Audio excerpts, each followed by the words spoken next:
All right, if you've been around pickleball for any amount of time, you know that the non-volley zone, the kitchen, plays a really important role, right? We often think about the kitchen. We think about what we can do. There's t-shirts, right? Stay out of the kitchen or whatever. But what I've noticed, and this is true whether it's in person, whether it's the clinics I teach, whether it's the instructor certification courses we run, whether it's the online stuff we see, there are a lot of people out there that don't actually understand what the real rules are about the kitchen or the non-volley zone. So why don't we clarify them once and for all? Okay, so myth number one is that you cannot go into the kitchen until the ball has bounced, right? I saw this just this morning on someone's TikTok, a pickleball company saying, ooh, better not go into the kitchen until the ball has bounced. This is false. This is not a rule. Remember, the kitchen's real name is the non-volley zone. The non-volley zone, that's important. It is not called the do not enter me until the ball bounces zone. It's the non-volley zone. Right? So I can go into the kitchen. I can go into the non-volley zone whenever I want.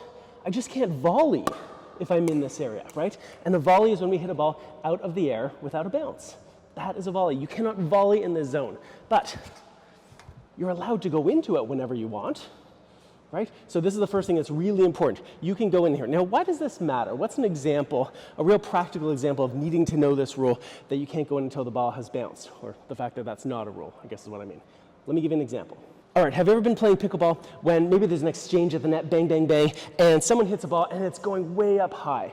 Usually this is when someone mishits the ball, goes off the edge of their paddle and goes straight up. And that ball, as it's going straight up, you're over here thinking, wow, that ball went straight up. If it lands in the court, it's going to land so short to the net. Might not even get over the net, but if it does land, it's going to land really close to the net. Have you ever been there? I have. If I think that I cannot go into the non-volley zone until the ball has bounced, then I'll be way back here, behind my non-volley line, watching that ball come, waiting, waiting, waiting, and when it finally lands, then I've got to rush to come forward to make my shot, right? And no one likes to rush forward to have to make a shot.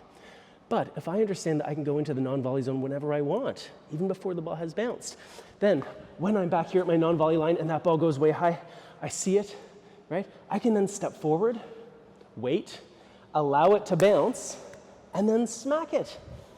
No rushing necessary. So knowing this rule is going to save you some time and some rushing. Okay, so that's one rule that we sort of made sure we're clear on, right? Is that you don't have to wait to go in here. You can go in here whenever you want.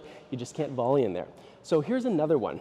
Of course, the non-volley zone is a two-dimensional surface, right? So I can't be touching here when I play my volley out of the air, including the line, but I can occupy the airspace, right? That's why you see players come up to the net and they get close and they reach out here. They can occupy the airspace. You can volley if you're above the line. Now we also know that if I'm straddling, oh, you can't see, that if I'm straddling the line like this, okay, that's okay. I can still play my volley like this. I'm occupying the airspace, no problem. We know that I can come up close. I hope we do, right? Here I'm at the outside of the line, right? I can reach over the net this way. I can't reach over the net, you know what I mean? I can reach over here and play an Ernie as that ball is coming, okay? So you can occupy the airspace over the non-volley zone. You just can't be standing on the line or inside of it when you play your volley. Okay, now finally, the last rule that we've got to make sure that we're clear on. While I cannot volley on the line or inside the kitchen, the non-volley zone, I can volley from outside of it. But if I play my volley and the momentum from my volley pulls me into the non-volley zone, that's a violation. That is an infraction. And if you're coming to pickleball new from another racket sport, especially from tennis, where it's really common that you play volleys and move forward, it's likely that you're going to have this violation happen pretty frequently, at least at first.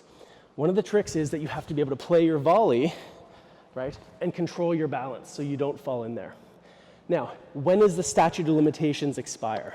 When can you go into the kitchen after playing your volley? Well, it doesn't expire, at least in terms of the momentum rule. I remember my very first day playing pickleball, I did one of these. I hit, whoops, I was going to fall in. I kept my balance, and I waited. My opponents hit the next shot in the net, and then I stepped forward like this. And I said, oh, I'm so glad I waited till the point was over. And they said, oh, no, you lose. There's no statute of limitations. You can be doing this for 5 minutes. The ball hit the net a long time ago, and if at 5 minutes and 1 second you step forward, because your momentum takes you forward, then you lose. Okay, so that's where it's really important.